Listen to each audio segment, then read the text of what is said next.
2x2 formation. Road change, now we go racing for the first time this season. 3 hours of GT action is go. This is very tight as they come down. Group of cars coming in. This has all got trouble written all over it. This is G3 cars. Drop downhill, they head towards the Aqua Minerale. Imola, of course. There's another one off through the gravel.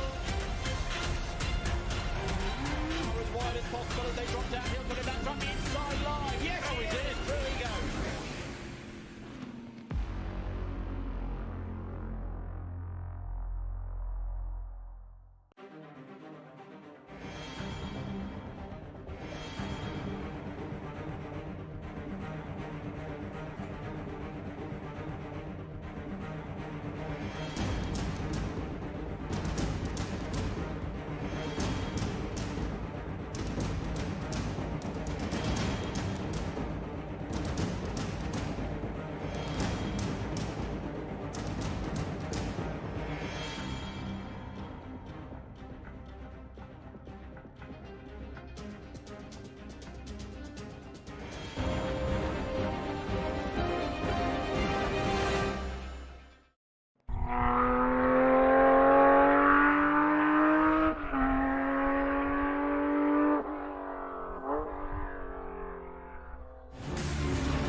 Good evening and welcome to AOR's Tier 1. We are race 4 out of this season 12. I am RageF1 and I am joined by not TwinBarrelJay this evening because he has got AIDS of the esophagus, which I'm also complaining from right now. But I'm joined by the fantastic Arthur Kusis. How are you doing, buddy? Very well, thank you. Can you hear me okay? I'm lovely to be back in Australia, back in the commentary box with you, Rage. Yes. Sorry to hear you're a bit throaty. I'm nice and velvety, I'm hoping. Oh, lovely. Yeah, no, you're coming through loud and clear, which is fantastic. But no, it's all a bit of man flu, mate. I can deal with it. Jay apparently can't. He said, oh, the antibiotics I'm taking have gone wrong. And I said, yes, mate, you're meant to take them. You're not meant to take them orally.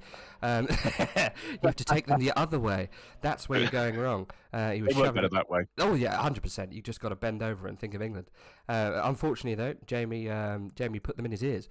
So never mind. He'll be back next time, but I'm joined by yourself, which is fantastic for this amazing race that we're about to get off and running quite soon.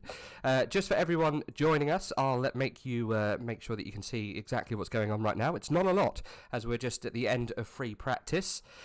Let's go through what happened in the championship. Sit back, Ark, for a second. I'm just going to run through the standings, because I've got them up in front of me. Sir. I'm sure you've got them too, but Luke Whitehead is running away. 300 points, 3 wins out of 3 races. Grantis Caracas in second place with 223.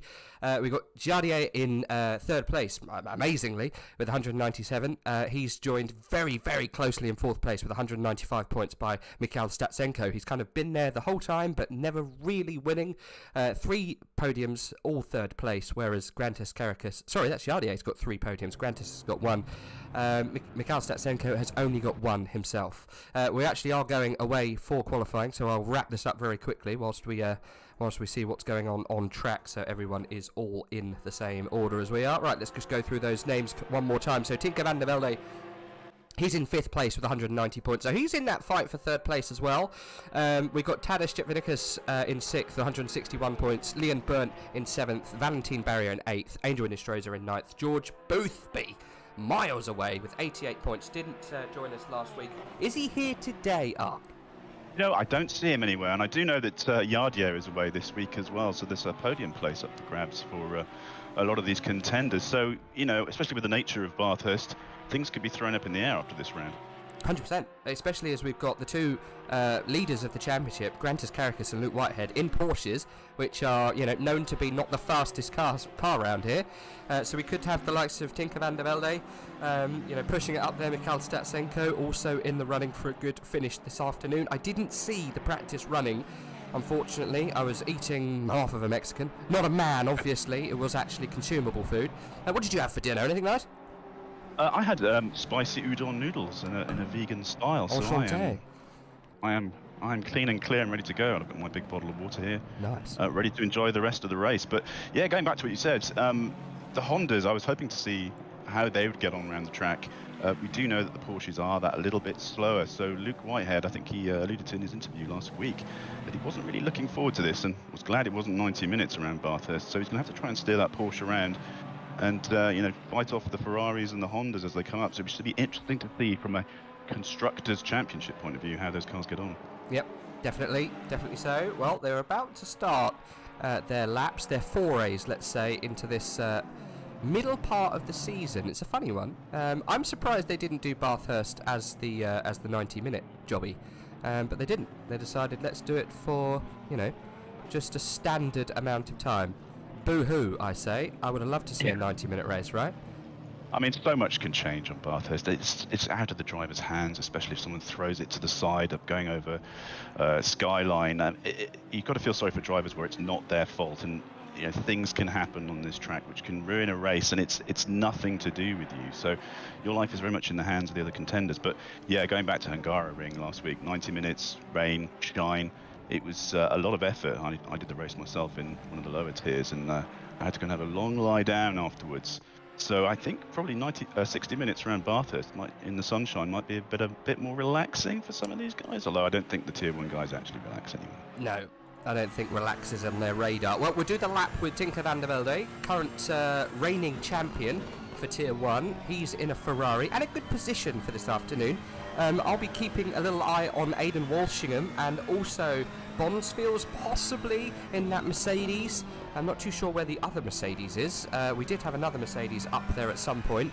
Can't quite remember what his name is, but I think he's in Walshingham's team. He's one of the Visceral boys, so it would be good to keep an eye on him. Mark might be able to help me with that. I can't remember what number he's in, but he is also in. What's that, sorry? I'm just looking, yeah, to see where our guys are. Not a lot of Mercedes out there. You've got Bonsfields and Mercedes, Dimitrov, that's the man I was looking for. Yeah. That's the guy, that's the one. Not had a good run of things from looking at the chart. They are. Team-wise, they're probably, I don't know, 4th, 5th place, somewhere around there. Maybe higher. Individually, though, down in 30th with, you know, the last place in the first race. So, yeah, I missed that one, but yeah, certainly part of the Hungaroring review that we did last week. But yeah, it should be interesting around here.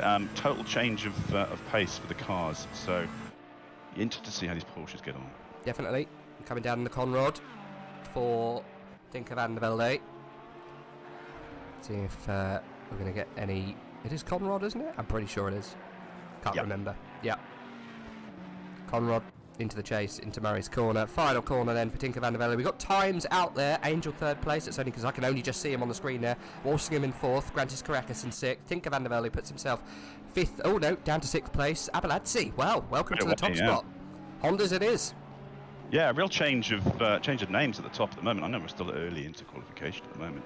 Tinker van der Velde, I think he was 2nd last week, so I think sees the opportunity to perhaps put a distance between him and the rest of the pack, and then of course it's all down to Luke to see how he can cope around here. So really interested to see one of his first times. Whereabouts not on the board? Luke? Not on the board at all. He might be doing the old strategy he performed last week, which was 2 outlaps before his quick one. Someone stopped there on the mountain. I didn't see who that was. That was just before cutting turn 3. Just stopped on the right-hand side. It was a Honda. Didn't see which one. Right, we'll keep an eye on Luke Whitehead because I think he's doing strat 2. That's 2 opening laps before you go. The panel beater, not having to beat any panels. He's not hit any walls just yet, but we'll see how he goes. He's got a long old time as he comes towards over the mountain. Can't remember what it's called now. What is it? Is it the Skyline? That's the one. Skyline before we go down towards the Dipper. There we go. Or the horror section, as everybody else calls it. An absolute nightmare it should be called. I've got a funny feeling we had a car almost upside down last time out. We came round Bathurst for season 11? Yeah, 11, why not? One thing I noticed about the Tier 1 guys is they're very quick to hit the escape key and shuttle back to the pits as quick as possible. Oh, yeah. So they are very conscious of that, and other drivers. Well, talking of that, Luke did actually make a mistake there, but he's decided to stay out because he knows he's probably got a bit of life on that tyre. He did get in the way slightly of Tinker van der Velde just ahead. He didn't lose any pace anyway. Leon Bernt's 3, now 4 tenths up. We could see a change of second place here, Ark. Might see Nikita getting dropped down. I'm not too sure where Leon is. Oh, he's crashed over Skyline. Well, we're in that conversation as we go back on board with Tinko. He was 4 tenths up and he crashed coming over Skyline, so that's probably why he was 4 tenths up. Here we go then. Tinker van der Velde, 3 tenths improvement. He'll go up into 3rd place and he displaces the crash Leon Berndt. We switched the camera to him as he was doing a cartwheel through the Skyline, so that was, you know, just casual timing then for us, I think. Yeah, he's pulled out the way there because I was just thinking he could stay out and he's under no obligation to move away from Luke Whitehead, but Luke's got a big clear run ahead of him now, so might put something down this lap. I was going to see if we could go on board with Whitehead. There we go. Let's flip on over to the other side. 36th place, no time on the board. The only man with no time on the board. The current championship leader with a lot of work to do. He likes to do this in qualifying. It's not been easy for him this season. He's made his work pretty hard for qualifying positions, but he's normally always got something down. We'll have a little look, see who the highest place Porsche is in a minute. Currently Luke Whitehead going quite smooth at the top of the mountain, not seeing any mistakes. It looks okay as we come towards the famed Skyline. See if he can get his way through quicker than Leon Berndt did, almost on his roof. Nicely done. Nice sharp angle, brakes to the last second there. Oh, just about gets it stopped. Coming through the dipper. It looks good. It's the straights is where we run out of pace, unfortunately, for the Porsches, but we'll see. Yeah, they should be gaining time in this particular section. It's just these long uphill and downhill sections in Bathurst, which is going to find that he bleeds out the time. Need a beautiful exit off that last corner as well, coming down here. It seemed good. Seemed good. Positive from here. 36th place. He's got all to make up and nothing to lose, right? How much time left in qualifying? Oh my God, 6 minutes. It goes so quick over the mountain. It really does. Flown by. I've only just sat down and scraped away all the Pringles cans that Jay left, and now we're already nearly into the race. You had to scrape the remains of Jay off the seat. Yeah, I did. The beer cans and the that. Pringles boxes and everything, and just left behind. No wonder he's ill. Yeah, I know. Don't know what that man puts inside him. He's a dustbin. Across the line then for Luke Whitehead, and it's good enough for 21st place. Wow, he's not going to be very happy with that. Abalabsi still leads then, top of the timing screen. Nikita Bogorodovsky, I can never say that name. Ark, how's it go? Nikita Bogorodovsky. Yeah, that sounds good to me. Bogorodovsky. Yeah, well there you go. Alexandra Lee, 3rd place. It's the highest we've seen him all season. Fantastic showing from Alexandra Lee. Yeah, real changing of the guard Bathurst. It really throws up a whole different collection of names, and sort of the very nature of the track itself being well suited to, well, cars that we haven't seen shine yet in all the other tracks we've looked at so far this season.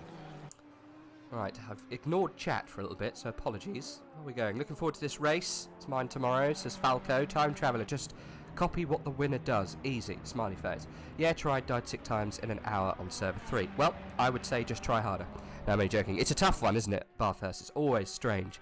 Tinker van der Velde opens up another lap. These 1 minute 59 lap times. I mean, it's mad, isn't it? I don't know how they do it. 2 Crazy. minutes. Sub 2 minutes. It's 2 minutes, roughly 2 minutes and some change is roughly is about as fast as I can get it. I can do a 2:03.5, and I was so pleased with that. I went downstairs and told my wife. So these sub 2s are, well, literally alien pace. Wow, well done. Yeah, wow, well, you did really well. Well done. Yeah, keep on going. Pat on the head. It's funny. No one's improving at the moment. We've still got some time out to get to the end. 4 minutes 50 seconds. At the top. Yeah, Bogoditsky in second. Alexander Ley. Tinker van der Velde, I think, is probably the name who's the most in contention overall, and has been for most of the previous part of the season. Who's really made a name for themselves up here. I think he's the one with really pushing forward with this advantage he may be able to gain in Bathurst. He's trying. We're on board with him at the moment. It's 4 tenths down, so I think this is a push lap. It's not a push lap, sorry. This is just a warm-up. Luke Whitehead, where's he? He's on the bubble. He's actually just lost time, so he's going for another one. I think they're really struggling. I wanted to find out where the next Porsche was. There you go. P12, Jutmanicus, Whitehead, Grantus. I think that's roughly where they are today. Tadas, I think, is slightly out of place there. Luke Whitehead should take that position. Caracas should be ahead of him, really, but I think that's probably, if they can get inside the top 10, I think that's job well done for the Porsches this afternoon. Yeah, and you know, I keep going on about Bathurst and how horrible it is for everyone to drive around if somebody has a crash, but you really want to be at the top of the sittings when it comes to that first lap. And extra important to have no cars ahead of you as you're going through the S's and Skyline. Right. Not as pretty much not as I want to stay with Tinker van der Velde the whole time. He is the probably only car out here who can threaten these Hondas, the reign of Hondas at the top 3 places. Mini Simeon says, "Are we in Bathurst now? Are we in Bathurst?" Did you see the Bathurst joke that we played last time? Constantly of Bathurst. We are in Bathurst. Fantastic stuff. Welcome to Bathurst. Mount Panorama, technically. Bathurst. Home of the Wallaroo, the small white kangaroo wallaby-like animal that is known to die when it's exposed to loud noises. So not ideal to be next to a racing track, but just a little Bathurst factoid for you. Sorry about all these sausage facts last week. Oh no, they're fantastic. Keep them coming. If you find any other kind of baked good fact, I'm all over those. I love random facts. Look in the internet now, and I'm commentating. I'm engaged fully. Keep no sausages those, at all. Keep those facts coming. I want them. I want a pastry based fact before the hour's out, if that's when okay. Things down and it's not so frantic, maybe I will reach for the food facts. Oh, Tinker van der Velde hits the wall over Skyline. I think he's had to abandon that one. Just a bit too fast and frantic for him. Lost himself a couple of tenths. He's going to have to go again. Right, well, let's focus on the top boys then, seeing as we don't have any more from them. 2 minutes to go. Nikita Bogdanovsky, he is in 3rd place. He's got some time to make up. We'll stay with him, I think, for this little lap. We'll stay on the outside of him, though, see if we can get a good glimpse of what it's like to go over the top of the mountain and over Skyline. In a Honda's BOP. They're 1, 2, 3, 4 and 5 at the moment. Leon Bernt's finally put a lap together without pirouetting through Skyline. Interesting. Oh, yeah, Valentin Barrier came in 2nd place. I think, my goodness. From Snuck nowhere. in. Snuck right in, and I'm just tracking Whitehead as he goes round, and yeah, not a great last lap. So I think he's having to push again. Oh, Bogdanovsky went into the wall. That looked a bit desyncy to me, but he's going to have to go again. Oh my goodness gracious. Abalabsi almost on 2 wheels as he approaches Skyline. He is properly flying. He's a 10th up as he goes through the famed sector. Just as he comes through to the dipper section, he's going pretty damn fast, that Vladislav Abaladze. He is a well-known name in the endurance leagues that we run on Saturdays sometimes. And he's joining us in Tier 1 for, I think, the first or the second time, maybe second time for Vladislav Abaladze, but it's good to see him throwing the car all over the place this afternoon. He's got a commanding lead of 3 tenths to Valentin Barrier. Leon Berndt still in 3rd. We've got 54 seconds to go. The timer has almost run out. Barrier won't be improving. Neither will Kolosov. Neither will Makovin, Dimitrov or Makowski. Yeah, Abaladze hasn't started a lot of races this season, and did have a 10th place though in the US. So you know there might be more to see from this guy who is in the Tier 1 short format, which we're not used to seeing him. No. Crossing the line, I think it was a slight improvement, maybe not. Still 3 tenths back to Valentin Barrier, as are the close margins so far. Leon Berndt, whereabouts is he? He's going up the mountain now, 19 seconds to go, so not much more time for these guys to finalise their positions. Alexandra Lee pulls it over. Leon Berndt is going over the mountain. Where's Tinker van der Velde? He's going down, I think, the Conrod. He's not going to have any more time. This will be his last lap. He's a 10th up. He's got a chance to get himself inside the top 5. Maybe let's go on board with him whilst he comes across the line as he comes down towards the chase. Kicking up dirt from the car in front. I think that was Gert Fischer's BMW. He's still a 10th in hand. The only other person really picking up time as well in his top 20 is Daniel Naves. So this is going to be pretty much it. Moves one up for Tinko, up into 5th place. You are right, I think. Naves coming across the line. Does he improve? No, or it might have been very small. Not a big improvement. Where's Aidan Walshingham? This is one of the guys I said we need to look at this afternoon. Part of the Visceral Esports team, one of the best liveries we've got this time. You saw Caracas there just slightly scraping the wall. I think it was Caracas. It could have been the Ripper himself. I'm not too sure whereabouts he is on the track at the moment. He is going round still, Luke Whitehead, so I think that probably was him. Where is Grantis Caracas? He's in 15th place. How far has Luke Whitehead fallen? 19th. Oh my days. Okay. Yeah. They squeezed a lot more out of this final session, and that's just pushed Karakis and Whitehead right down into the middle of the pack. Oh God, Winnie Simeon comes with some absolutely hideous facts about platypuses. They both make their own milk and lay eggs. Okay, they can make their own. We had custard. this last week. We had this last week on Monotremes. They can literally make their own custard. I think that is Luke Whitehead just ahead. It is. So we're from Aidan Walsingham's position, just a little further back. No time improvement for him, but Luke Whitehead is a 10th up.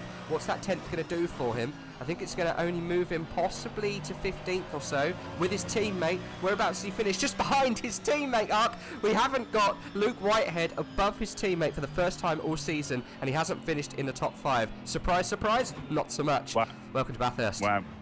Well, yeah, he was pessimistic at the end of last week's race, and you could hear it in his voice. He wasn't looking forward to it. And I guess you write your own prophecies, so he really wasn't.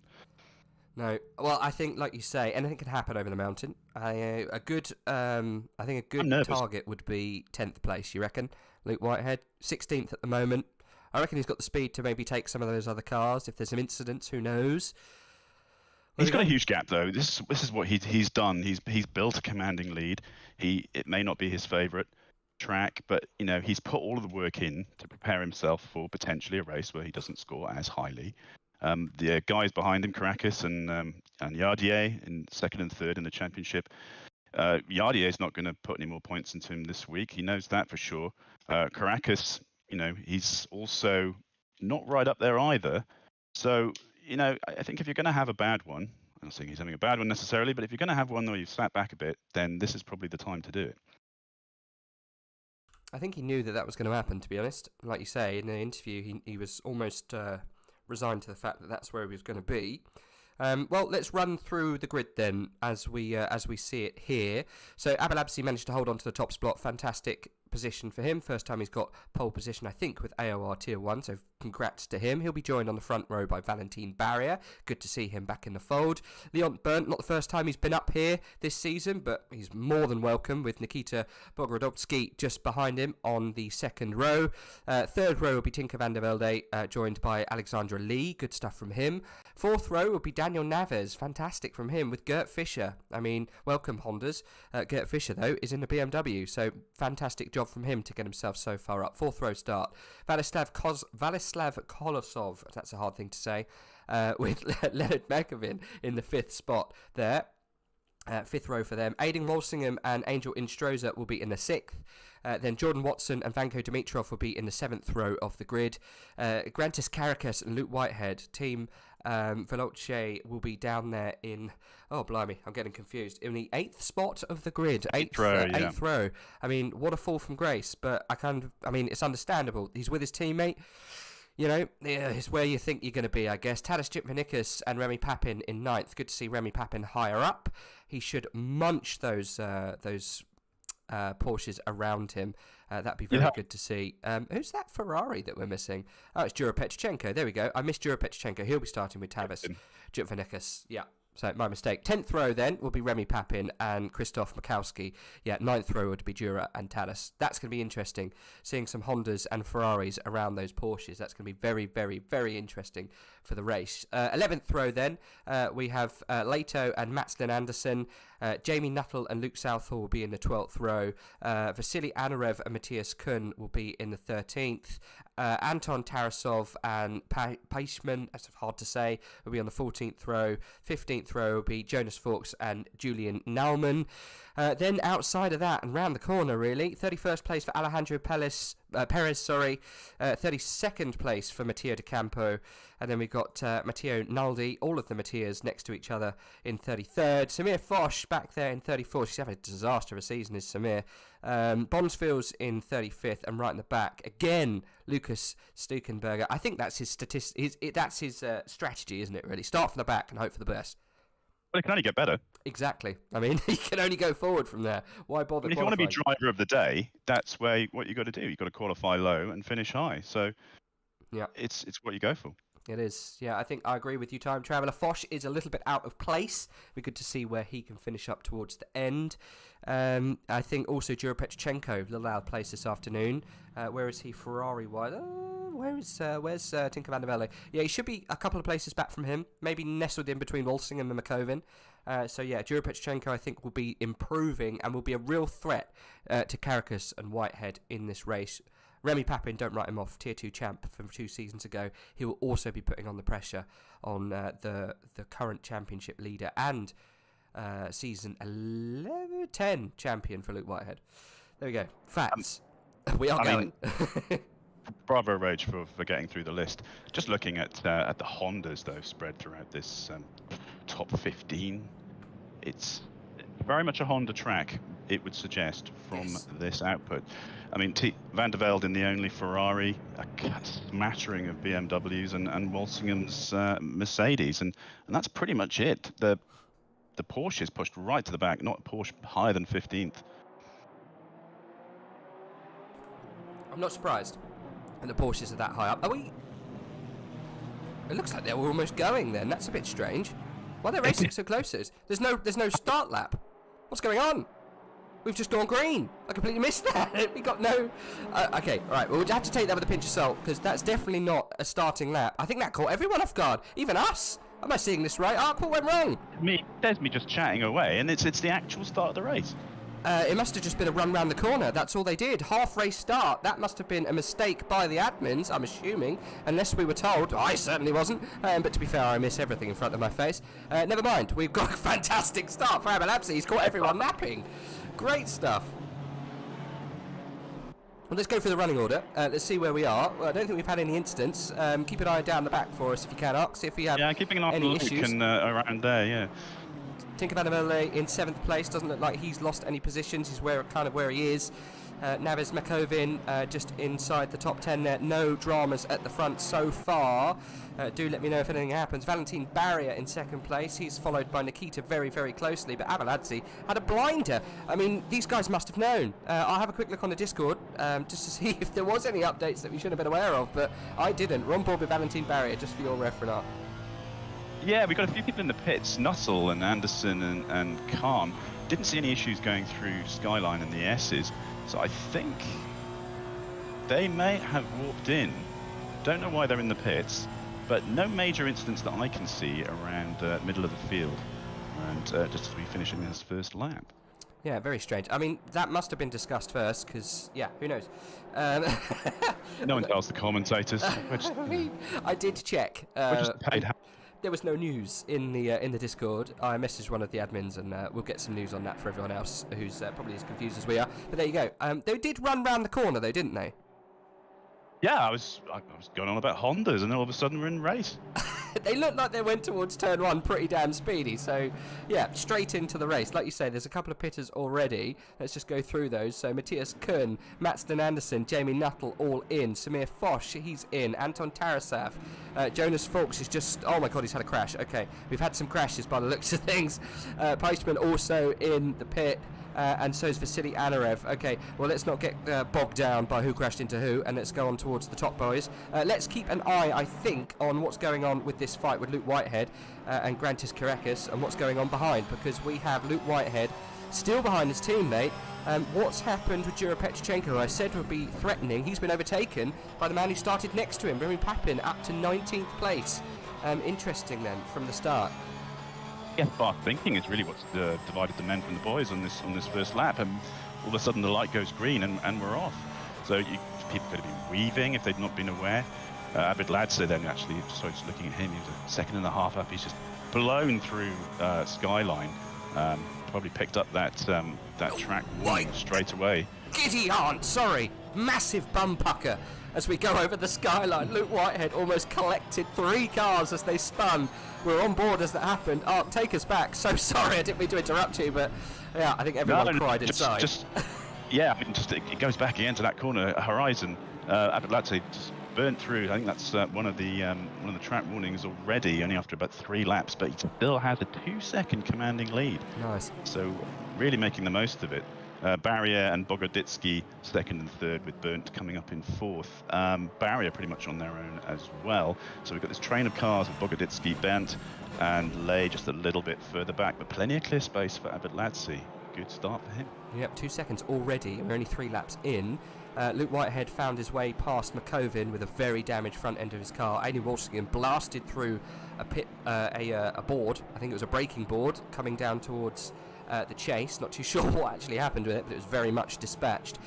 Luke Whitehead then and Grantis Crackers already inside the top 10, 3 laps in. Fantastic start for the VeloC'h boys. They've got a lot of time to make up to get into a good position. I think we'll probably leave that where it is at the moment. We don't see many improvements coming, I don't think, right ahead. Let's see if we can go on board with the likes of Tinker van der Velde, maybe someone towards the front. Leon Burnt looks like he's getting very close to competitors around him, so let's stay on board with this little pack of boys as they go back up the mountain to duel once again. Yeah, I'm just keeping an eye at the back, really, with Whitehead and the rest of the guys there. And I just wonder how much damage they got in all that altercations you were describing at the top of the field. I mean, it's a few seconds here and there, it all adds up. Jesus Christ.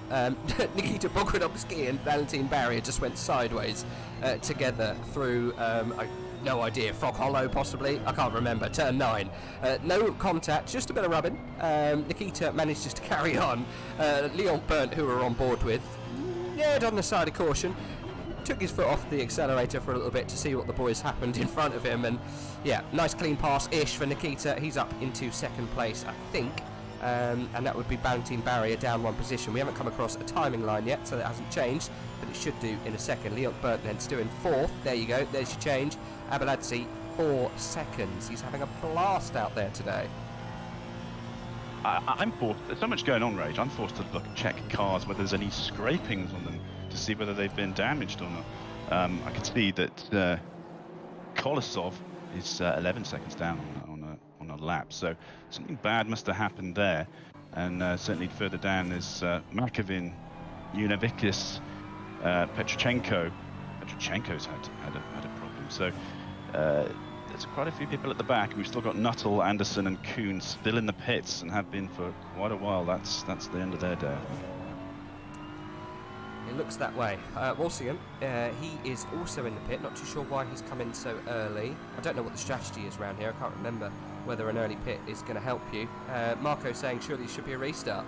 I mean, it could have been discussed with the drivers. At least it wasn't discussed with me. They may know. What was that, sorry? They may know that what was going on, unlike us. Oh, 100%. They may have got the memo. We didn't. I will ask very quickly if that was the case. I didn't get an answer last time. One has to wonder, I mean, especially with DDoS is out there and so forth, whether that's something that the organisers would put in play. Just watched the horrendous spin there for Anfriev, who just went completely sideways into the barrier and collected themselves. That's just at the bottom of the S's there, coming down into the back straight.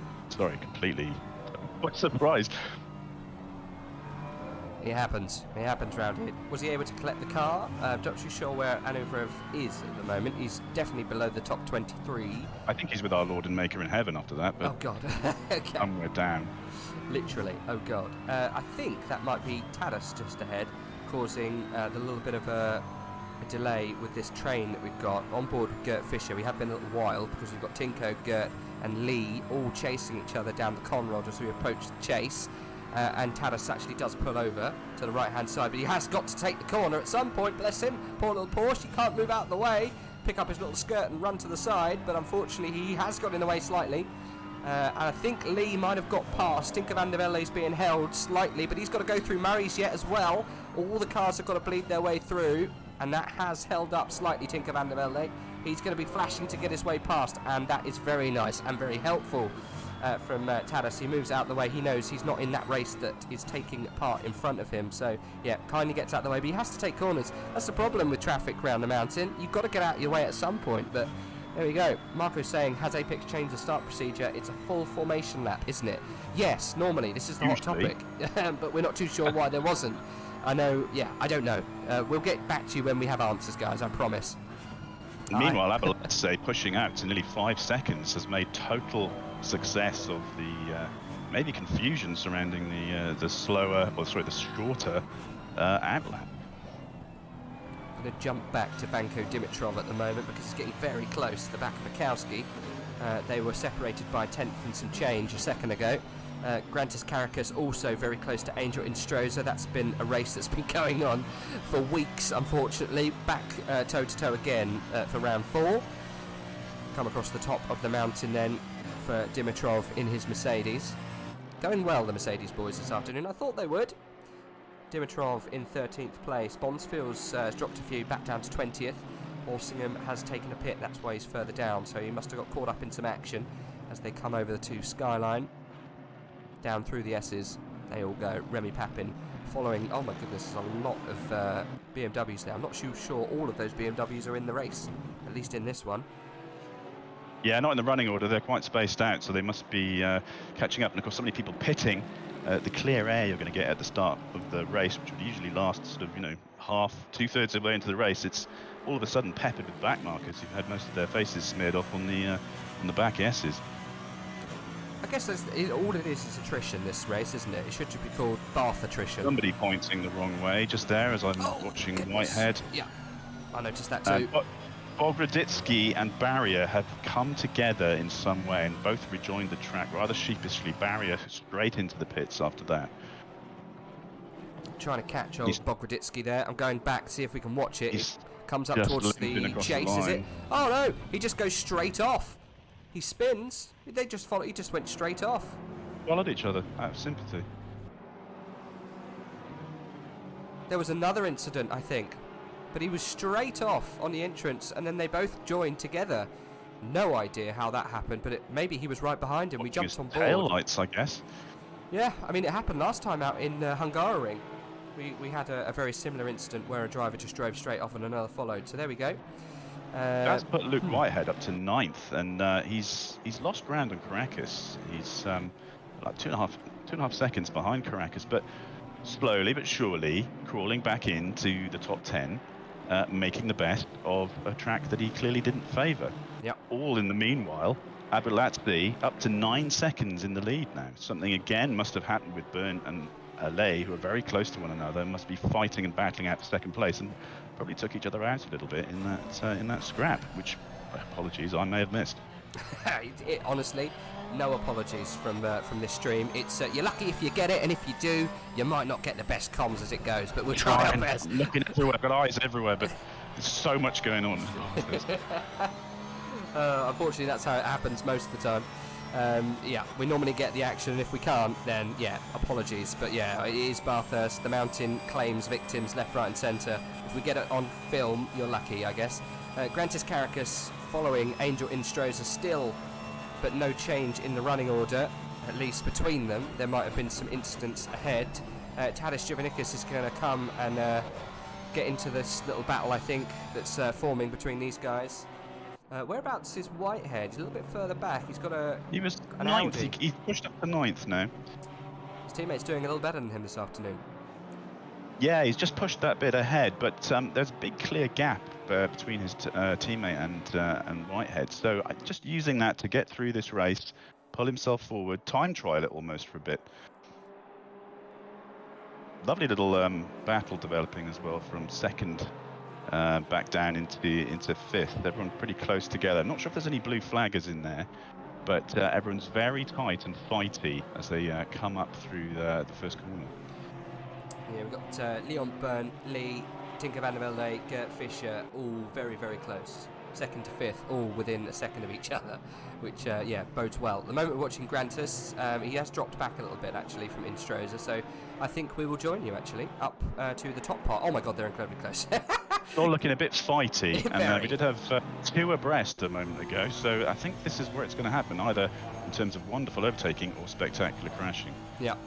Andre Lee just scraped the barrier coming through Frog Hollow, but no damage by the looks of things. I'm massively impressed by the pace of Gert Fischer at this race. 5th place for him in the BMW. The next BMW is Bukowski in 11th. He's hitting it with the top boys today. It's really good to see. Tinker van der Velde 4th place. We've got multiple car types here inside the top 5, which is fantastic. Yes, it's Honda 1, 2, 3. We'll gloss over that quickly. But we have Honda, and then we've got Ferrari, and then we've got BMW, which is 3, 4, 5. And that's exactly what we want to see in a multi-manufacturer tier that we've got here in Tier 1. And they're all incredibly close. It's like winning your class at Le Mans. Oh, we're going for a dive! We're going for a dive! Bit of rubbing between Lay and Burnt there. And look, here comes Tinker van der Velde. Nearly 3. He wants to come through the middle of them. Gert Fischer wants to be at the action too. We go 2 by 2 through the final corner. Defence there from Tinker van der Velde, but attack from Leon Burnt. I think he's managed to get himself round the outside though. Bit of a touch on Lay coming around that last corner as well. No, they're looking pretty tidy, but this could be awkward. Came right across there, Lay, and pushed Burnt out. Fantastic. We are 2 by 2 all the way down the back straight here as we go towards the mountain. They have resumed some form of line. I think Lee's got himself ahead. Leon Burnt, Tinker van der Velde, hard on the brakes then. Burnt to the inside. Manages to get it round Lee. Lee's pushed out, I think. There we go. Loses 2 positions. Gert Fischer and Tinker van der Velde managed to get it past. Leon Burnt, I think, managed to get himself up to 3rd place. I'm not sure because all those black Hondas look very similar. No, it's Leon Burnt that got pushed out and Lee that goes through. There you go. Burnt's got the red accents and Lee's all black. We'll remember from future now. But yeah, fantastic move from Lee there. And yeah, Leon Burnt's going to feel somewhat mugged with that. Yeah, it's all nice and legal though. It's almost respectful racing around this terrifying track. But yeah, a bit of respect between them there. The odd nudge, the odd rub, but it never hurt, especially on a Friday night. Oh, definitely. Now you're talking. Where is Luke Whitehead and Grantis Caracas? Because I saw in the front of the picture there a Veloce car. So these guys are coming up to lap, maybe. Have we had someone in? What's going on with the Veloce boys? So. Maybe I'm just going crazy. I could have swore we saw one. I see them he's at the back there. There we go. 89th. I see them.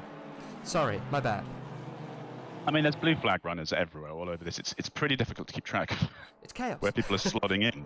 But there's this constant train of cars, and some of them are in the race and some of them aren't. But it all has an effect. We're on board the 78 of Gert Fischer in 4th place. His best position so far this season and ever in Tier 1. So it'd be fantastic if he can get himself up into a podium position. He must be going like a man possessed to get himself in the comms box for a chat after this race. I don't think I've ever seen him this high up. Where is he in the championship? He's come alive in this race. He wants the reward of speaking to you. I think that's it. It's us, not just me. Gert Fischer, he is Dutch and he is in 29th place. So Gert, come on. Yeah, fantastic result for him if he can get it across the line. But there we go. 4th place at the moment. So we've had some chat go off here. So Whitehead apparently got held up by the poor rejoin on the mountain. Lost momentum by the looks of things. Okay. Marco Thornton is saying great move. I think that was in reference to what happened with the Hondas into turn 2. And yeah, Mini Simeon's enjoying it as well. I am too. I like it that we got a whole completely separate top 10, pretty much. At least top 5 is unheard of. Watson in 6th place. He's been all at sea this season. He's up in 6th. What's the gap now? Abeladze, 13 seconds! That's a metric ton of time, isn't it? Fantastic. You still with us, Ark? I think Ark's gone to find facts about different pastries for me. I'm sure he'll be back with all of those facts momentarily. Chat, do you have any pastry facts you want to share with us as we watch Gert Fischer try and close the gap? Let's go back to Grantis Caracas, see what he can do. He's still on the back of Angel Instroza. 2 tenths between them. Luke Whitehead 3 seconds behind. Not doing too well is the Veloce man, the current Veloce leader of the championship. He's going to lose that accolade this race, unfortunately. He won't be winning this one. He's stabilised it though, and he's been in that 9th position now for quite a while. Oh, you're back a couple with us. of places after some crashes. Yes, sorry, I took a quick bio. It's okay, no problem. Yeah, just been watching, and yeah, I think he's going to be pretty happy with that stabilised position. Got a 2-second gap to Bogoditsky, And I think if he can keep that gap there or thereabouts, or extend it out even, he'll be pretty happy with that 9th place. Yeah, I think so too. You can see him in the back of the screen there as his teammate comes across. But yeah, I mean, looking at Grantis Caracas, he could possibly be threatening for another position. Talking of Luke Whitehead being comfortable, Bogoditsky's got Mikowski for company, and Dimitrov, and they're very close. Remy Papin also very close. Leto pulls in the pit, so does Naldi. That's a standard pit stop program there from those boys. The 27 and the 270 all in the pit, so let's see. That's our yardstick now. P14 for Leto. Whereabouts does he come out when some of the other boys have pitted? Is it a benefit for you to pit now or later? Southall pitted a lap ago as well, so we'll keep an eye on where he is. But yeah, Matteo Leto. There is a history of the undercut working out quite well for Mount Panorama, and you know, we've got stable conditions today. I think it was a 1% chance of rain. Did see rain on some other practice servers, which is a bit weird. But yeah, it's making it more predictable in terms of what your pit strategy. So I think these guys have dialed that in pretty early on. I mean, obviously, it can all come to pieces once you've dragged yourself across the barriers, as many of these guys have done. But I think they're going to be relieved to be pitting in their chosen windows.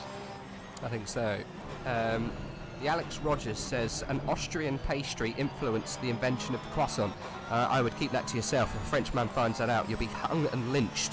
You'll be sent to the Bastille. Yeah, actually related to the Austro-Turkish War, in which the Austrian princess, who was in France at the time, ordered for a special commissioned pastry in the shape of a crescent moon, which was the symbol of the Turkish Empire at the time, to be baked in honor of that victory by Austria, as she had a lot of influence in France, hence the crescent croissant. I don't know why I know that. Is that what it's called? Is that what it means? Croissant, is it meant? It means crescent? Crescent, yep. Wow, French facts. Moving on. I do like pastry facts, to be fair. Well, there you go. Crescent Moon French pastry facts coming at you from AOR Tier 1. Tinko van der Velde, still 3rd place. He's dropped back from Lee slightly. He's nearly a second behind now. Where's Gert Fischer? He's 6/10 back. There must be a closer race that we're missing out of. Bonsfield's back in 15th place. Let's see how that goes. We'll go on board with Bonsfield's. We haven't really seen much of him this whole season, to be honest. But he's doing well so far. 15th place for him. We'll keep an eye on what goes on with these runners. Southall then overtakes Barrier and Latho. So Barrier came in because he had an incident, right? Or am I getting that confused? He did hit the barrier, which I've been wanting to say all day. Oh no. Well, there you go. That's the running order. We need to keep an eye on Latho. There we go. Southall came in a lap before and he did jump some of those boys, but I didn't see where he was when he came in. But he's in a very fast car anyway, so we've got some people who have pitted, so we'll keep an eye on where they go. Mikowski also pitted. Yeah. Sorry? About half the field that are pitted now, and that's, you know, around the 40 minutes to go mark. So I think the earlier pit strategy, we're not going to see many people out there by 30 minutes left.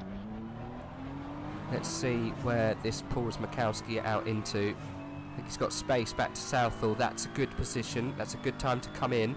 He was pressuring, I've got a funny feeling, Dimitrov and Bogroditsky earlier on. So he's gone from 10th place to 16th. He's lost a few places by the pit, but he is now the yardstick we need to focus on. And we'll keep an eye on what happens with Leto, but I think Mikowski's probably a better one to keep an eye on. So he has come in and he's one of the mid runners. He was inside the top 10 when he did so. So we'll keep an eye on what happens with him.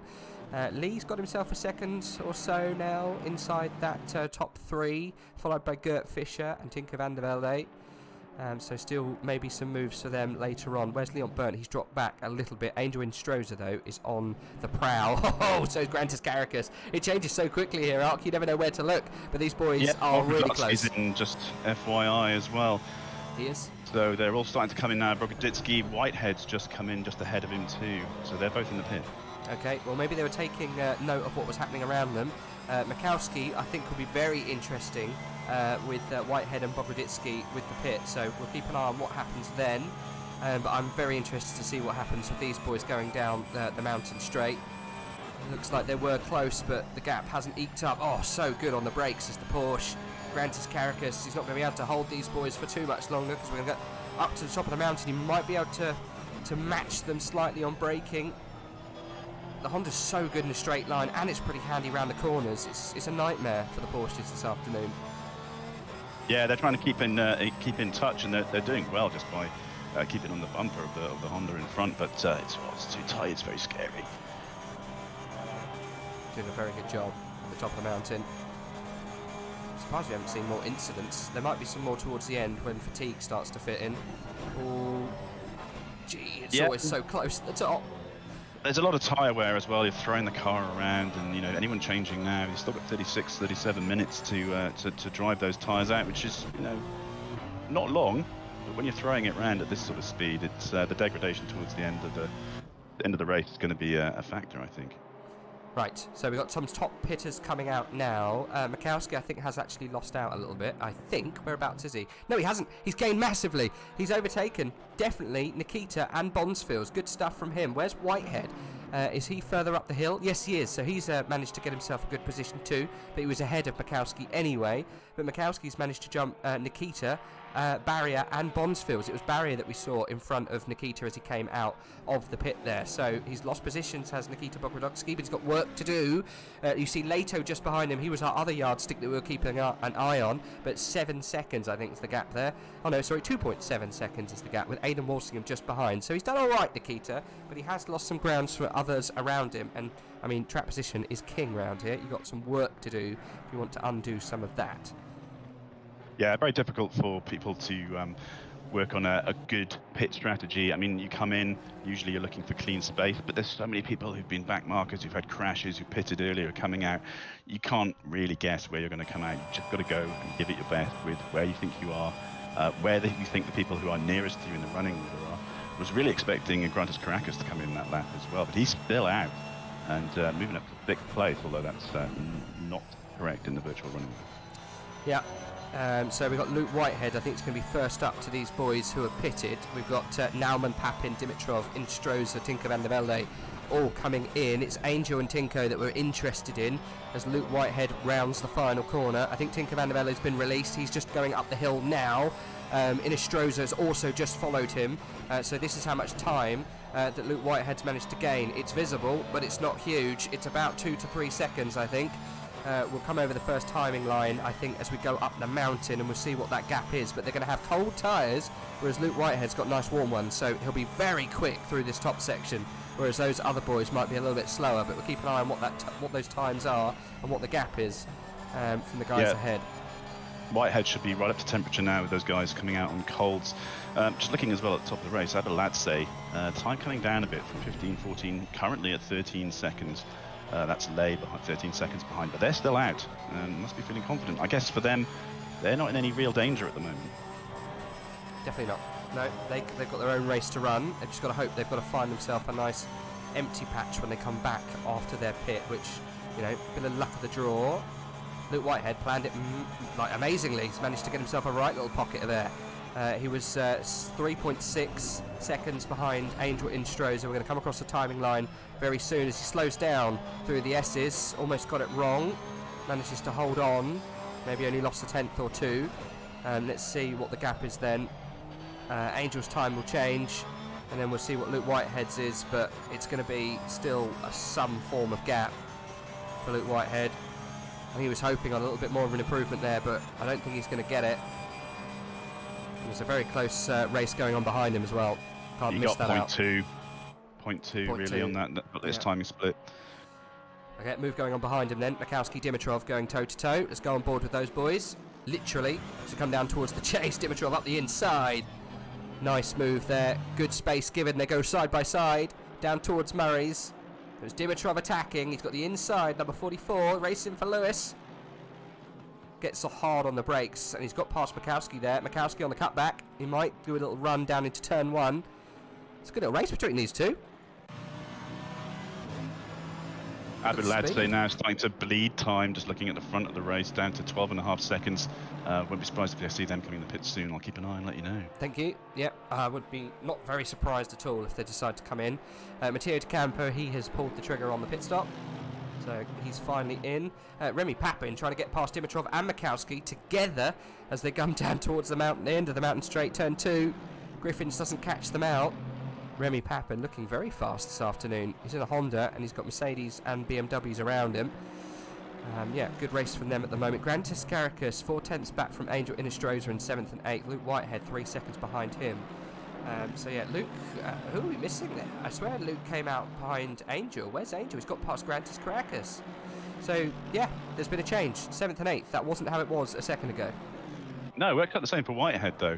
But 1 and 2, RageF1 still out, still burning rubber. Gert Fisher and I think that's Jordan Watson are in now. I think it's a good time to pit. That just leaves the leaders, yeah. Just leaves the two leaders. Yeah, I mean, I think Abelabsi's fine. Alexander Lay, though, he's good. He's taking risks here. Because with Gert Fisher that close behind him, with Watson, Tinker van der Velde is going to be a major threat to them now. Tinker van der Velde might jump into 2nd place here.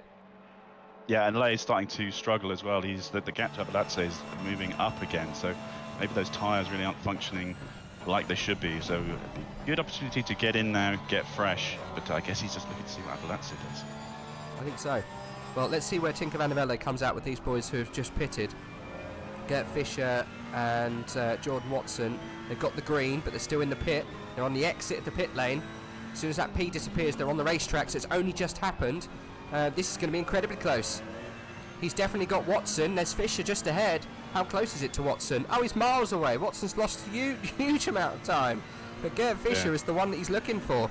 Alexander Lay's taking a huge risk. He's going to lose position. He must do. Gert Fisher might even take him.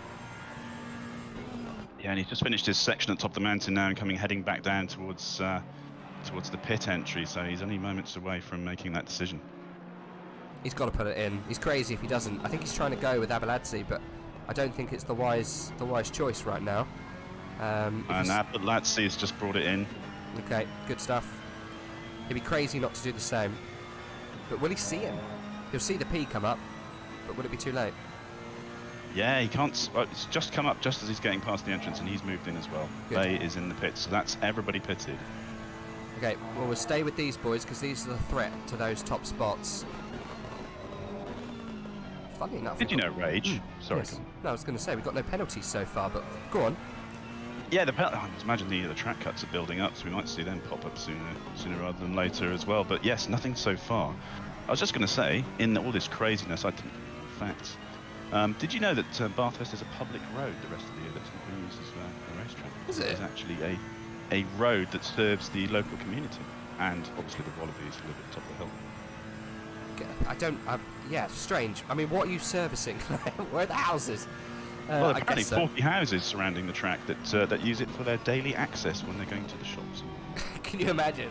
Just going down the Conrod Straight. Yeah, I'm just pop into my local co-op, mate. Go pick up a few beers.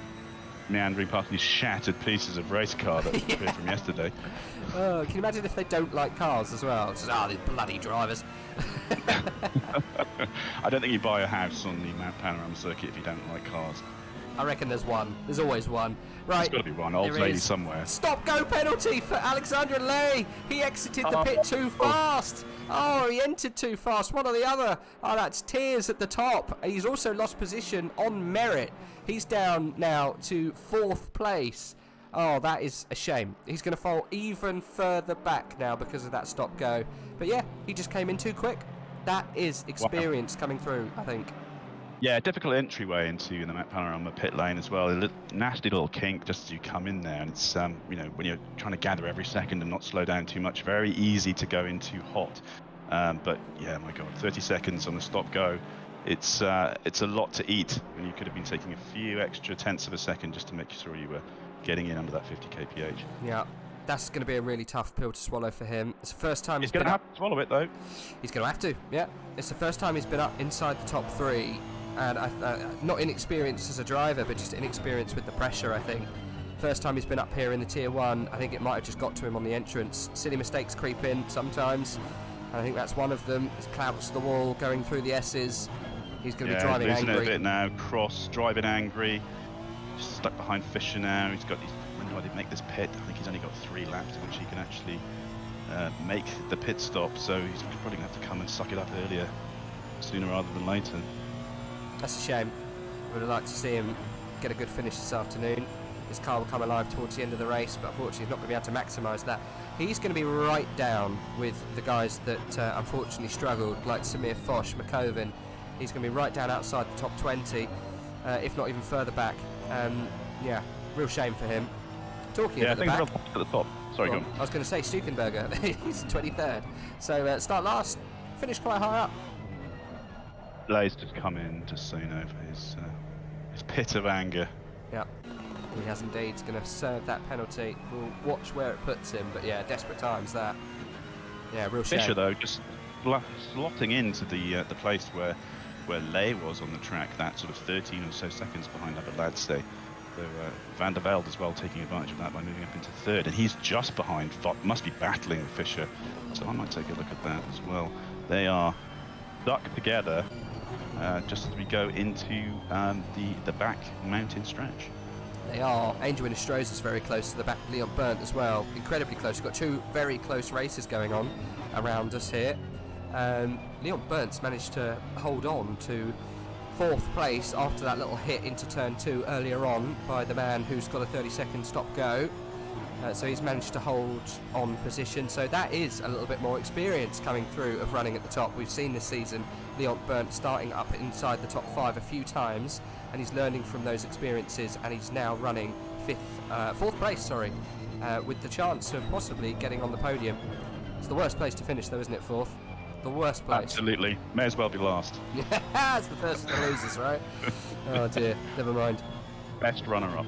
Definitely. He doesn't even get a medal. Never mind. Gets a pat on the back and well done. Good points. Yep. Yep. Never mind. All right. Well, he's currently 4th place. He's being followed quite intently by Angel Inestrosa, so we have to keep an eye on that little battle. Grantis Caracas is further behind with his teammate just a bit behind him, both going down the Conrod. You know, can they work together at this stage? They're so close, but that far away, you know, could they slipstream themselves along? I don't think the slipstream's worth enough around here. I mean, I have seen it been done, but whether they can work together and get it going, I'm not sure. It's so dangerous, isn't it, though? I mean, you can understand it perhaps on wider, more obvious tracks, but to go so tightly together, to try and use the slipstream when you're going up through the S's and Skyline, it's a recipe for disaster. So I think they will help each other out by, you know, psychologically pulling one another along. But I think that's the best they've got to hope for at the moment. I think so. That's a good point, to be fair. I also think that Grantis Caracas is being pulled along by Watson as well, just ahead. I know they're both fighting, actually. Watson and Inestrosa actually go side by side down the mountain straight as they go towards turn 2. Watson turns in. Inestrosa's there, though. He turned into nothing, unfortunately. There was a car there, though. Unfortunately, Jordan Watson not able to get past. He's worked on that for ages. But it's not come off for him. He is going to stay 6th place. Inestrosa is going to hold on to 5th. Leon Burnt is loving that. He gets himself a nice little gap of safety up ahead. Tinker van der Velde still in 3rd place and only 4/10 back from Gert Fischer, who's driving absolutely brilliantly this evening. It's the best I've seen him drive. He's 26th in the championship. And he's driving like a pro. Yeah, it just suits some people, and I'm just looking through the track now, thinking about where the best overtake places are, and I think Quarry is one of those places. And certainly down at the back of the Conrod Straight as well, and through into the Chase and that little kink at the bottom of the hill. But anywhere else, it's all really just holding on to the seat of your pants and trying to grab onto the back of the guy in front of you, because there's not a lot of opportunities out there unless someone makes a mistake. And so I'm just looking through. The last time we raced at Bathurst was season 10. We had a winner that we didn't expect. It was Darren King, not racing today. Jura Petchenko was 2nd place. Where's Jura this race? He's right back down. I can't actually see him on the list. He's outside the top 23. Today. Whereabouts is he? I can't even see him on my list. He's right down. I mean, I think he featured in the qualification, but Petchenko is in the pit. Yeah, he's out. And he's been there for quite a while. Not that long ago he decided to pit, so it must have been a few laps ago. But yeah, he's been there for the day. Yeah. So is this is the race results, I think. Not qualifying. Yeah, no, definitely race result. Yeah, Darren King won. Jura Petchenko 2nd. Your boy Luke Whitehead was 3rd. Igor was 4th. He's not with us this season. Jan-Marcel Dietrich was 5th. Again, not with us. Chassé was in 6th. Grantis Caracas was 7th. Merles was 8th. Marcin Olyars was 9th. And Samir Foch in 10th. That's how much the mighty's fallen this season. Still in a Ferrari. But where is Foch? 20th place. He's 10 places back since the last time we raced around here in AOR Tier 1. I remember that race well. Darren King taking the W. But not today. No, just watching Van der Velde all over the back of Fischer. as they're coming into towards Skyline now, and I think this could be to start getting a bit tasty with the Ferrari licking at the heels of the BMW as they go over the top of the hill right now. Sorry, I'm just dying in the corner here. Apologies to yourself up. I can mute the stream, but I just can't mute you, so you're just going to get full force. We've gone 40 minutes into this race, and my AIDS of the esophagus is starting to come through. So apologies to everyone. We are on board with Tinkerbell, by the way. I'm trying. I need water.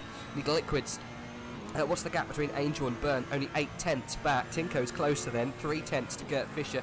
I mean, if Gert can hold on to this, you've got to remember he's holding on to the back of a Tier 1 champion. He's the current reigning champ, is Tinker van der Merwe. He's doing a fantastic job of holding him off.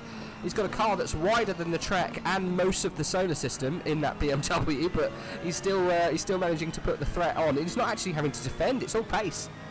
Yeah, it's so important as well when you're coming around now to this to the last corner. But to come out of the hell corner turn 1, you really need to get a good corner there and get an excellent speed going up that hill, because that's where the Ferrari could eat you up, even if you're just a tenth of a second slower than you usually could take that corner.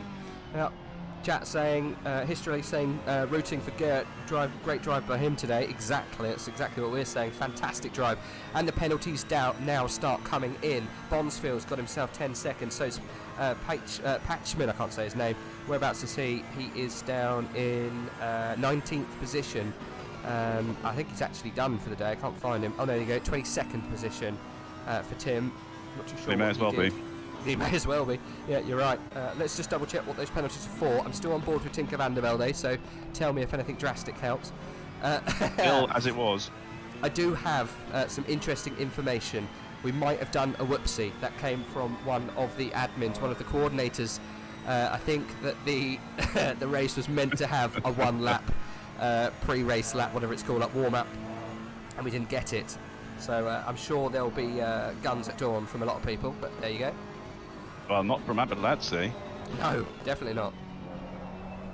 Right, I'm in race control, so right, let's have a look, see what happened today at 8:29. Let's see. So we've got, oh my god, this is how busy they are. Inquiry 2,592. Cars involving 27 and 132 on lap 1. 10-second time penalty for car 132. So that would be, I'm going all the way down here to try and find 132. Kuhn. Matthias Kuhn. Yep, that's Matthias Kuhn. He's got himself a 10-second time penalty, no licence points. 10-second time First penalty to retire. for 999. Don't call the police, but you can get yourself some penalties slapped on there. That's Bonsfield's, causing a minor avoidable collision. I mean, it's going to happen around here, isn't it? No licence points for him. Then we've got 10-second penalty for 494, and that is Tim. That's for dangerous driving. I've never seen that, or I haven't seen that for a long time. The last time we saw that was Spa. I can't remember who that was involving, but we haven't seen him since. Then we've got a huge penalty there for car number 76. I'm not sure if he's still racing, but he's got himself an absolute monster. 25-second time penalty for him. 76. That's Kolosov, who's up in 11th right now. Really? That's Vladislav Koloslov for 25-second time penalty and 2 licence points for is responsible for causing a moderate and avoidable collision. That's quite harsh for a collision. 25 seconds. Seen that. Yeah. I mean, well, I can't show you because my replay only goes back 10 laps, but it must have been big because he's got himself a huge penalty. Has that actually been handed out yet? I don't think it has. No, I don't think it has either. I'm just surprised actually that we hadn't actually seen a major pilot. It's obviously great that we haven't seen a major pilot, but it does happen. And I've certainly seen in the test races that there's been a lot of chat between drivers about horrendous backwards-facing incidents in going over the back of the mountain. And it's so narrow there that the choke points it puts together for people really can ruin a race and ruin it as a spectacle. And I think we've been lucky enough to not have the race ruined as a spectacle. Oh, no. There was obviously a shock start. And a lot of toing and froing, and not really the people who had been currently doing well, not necessarily expecting to do well. the people who had currently been doing well in the championship being mixed around in the middle of the pack a little bit more. So refreshing to see some people shining on this, you know, obviously quite different to drive track, depending on their own skill set and the cars they're using, but a refreshing change without having any major incidents. But yeah, we're always going to have somebody facing backwards somewhere, as you've been reading out. Yeah, I think there was a pile up lap 1. Chat just said lap 1, the very back of the pack was an absolute shambles. So obviously we've got someone streaming what happened towards the back end, and we did have a good 5 cars that came in lap 1. So I'm not surprised if those guys I read out were the causes of that. Just to let you know, that Koloslov isn't actually in the race anymore. That's why he shows 11th with Remy Papin. So he'll get the penalty. It won't obviously be awarded to him because he's not here, but he will get the 2 licence points that I think have been slapped on his wrists for that. And so I'm sure he'll learn and come back better next time. Never mind. I mean, accident happened over the mountain, but yeah, not too sure I've seen a 25 in a long time. Last time I saw... we know now not to listen to me anymore, don't we? What's that, sorry? You know now not to listen to me anymore because I clearly don't know what's going on. Why'd you say that? You got it right. We're all good. No, he's left. That's the only reason why he's showing 11. I only just realised. I just meant from the saying how we didn't have any major incidents when a major incident at the back killed quite a lot of people. But we were looking at the middle and the front. We were. Well, there's been a few little checkered instances, but I know what you mean. There hasn't been like a game-breaking. What's the race in like Southeast Asia? Is it Macau? Yeah. We did have a Macau incident, right? So no, and to be honest, a big incident at the back is still a big incident, but it doesn't affect the flow of the people who've made the effort to qualify high and shoot round. So if it's not up the front or the middle, then it doesn't have little bearing. It has less bearing on the overall result. It does. I mean, talking of bearing on result, we've got Luke Whitehead bearing down on Grantis Caracas. The gap was a couple of seconds. They might be using each other now to try and get a little bit further ahead. They started miles away. Was it 20th position? It was at least 10th row on the grid, wasn't it? Yeah, there was a bit of banter, and everyone moved into sort of 12th, 13th, and then after the pit stops, Whitehead and Caracas were 7th, 8th. So they're up now to 6th and 7th. Still a bit of a gap to Inostroza, who's 6 seconds ahead, but these guys can pull ahead and consolidate. It's interesting to see if they work together. But just as I'm looking, Fischer and Van der Velde, Fischer still pulling Van der Velde around the track. So no major change there. And Fischer still 15 seconds behind Abeladze, who's just cruising on a Sunday afternoon at the moment. He is. He's just going for a casual drive. He's going to get those beers that we were talking about earlier. Some news about... well, I'd love one too. Crack it open, Jamie. So I think I know why they've gapped up these two Veloce boys. If you look on the left-hand side, which would be the driving right-hand side of Grantis' car, there's a bump just below the right headlight. So he's hit the wall somewhere. That's why he's dropped off the back of Angel Stroza, not being dragged along anymore, and he's come to the clutches of Luke Whitehead. And there is absolute scenes going on behind. We've got to look at that. Dimitrov going side by side with Mikowski. I think that's Jordan Watson in the middle of them. They're all so close here. Remy Papin's right behind too. You could see he was being pushed round turn 2 as they go up the mountain toe to toe. Watson and Mikowski and Dimitrov have been so close this whole race, and it looks like Mikowski and Dimitrov have been pulled apart by a Honda who's managed to find himself under attack. Dimitrov is trying to get past him. I think Mikowski managed to get past Watson. But yeah, these guys have been really going at it. I'm surprised we haven't had any tears yet. Oh, it's on the grass! It's wide. Oh my god. He did it though. Just as you said, the commentator's curse came crashing down. It did. Falco's got the beers for us. Crack one open for us. Yeah, what they called in Australia? Cold ones? Is it cold ones? Crack a cold one? Cold ones. Gotta be. Anything. I'll literally drink anything now. Alright, real facts here coming up, yeah? I want you to see if you can find this. How much beer is consumed in litres in the Bathurst 1000? I'm going to say a lot. I'm going to say in the bath, then. I don't often drink in the bath. I have drunk a bath full of beer at times. Oh, Dimitrov side by side with Watson. Fantastic crash, but we're all okay. It seems okay. I think Watson's going to be a bit cross about that, but at least they didn't go sideways into the barrier. Yeah, I think that's Nikita coming on the back of Remy Papin there. No, is it Nikita? It is Nikita. Round the outside of Murray's. They're sorted out. They're all good. It's back into some sort of line. Although gaps are starting to develop now with all the the side slapping that we've seen in that last lap. But good stuff from everybody. Coming up to Whitehead. Where is Whitehead at this stage? Has he got... He's dropped back a little bit. He's down to just over a second behind Caracas. So I think it might have been that Caracas had lost time in a couple of his laps with the side swipe, as you identified there, rather than Whitehead pulling him back. And I think that's returning a bit more to normal now in terms of their gap.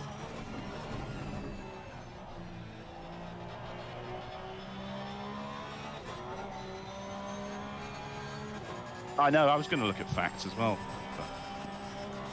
I've run out of facts. I was just really pleased with my white wallabies one. Did you know they're not called wallabies, actually? They're called wallaroos because they're halfway between a kangaroo and a wallaby, and they're white, and they don't like loud noises, and they live at Bathurst. I think that might have been a connection thing there, but I'm sure I saw Watson smack very hard. He did into the side of the barrier there, and he's gone straight to the pit. Let's hop back 30 seconds and we'll see if we can find out what happened there and where it was.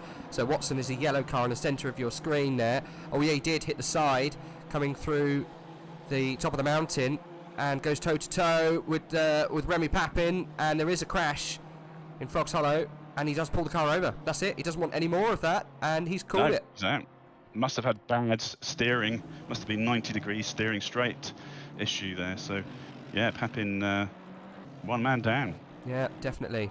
He's doing okay though, Papin. He's in 10th place, but I'm sure he won't get a slap on the wrist for there, because it looked like Watson hit the barrier, and then Remy Papin had a very hard time getting out of the way. So I'm not too sure that's his fault. Just hadn't hit the brakes in time. So I think Papin probably just counting his stars that he got away without being wrecked on that corner.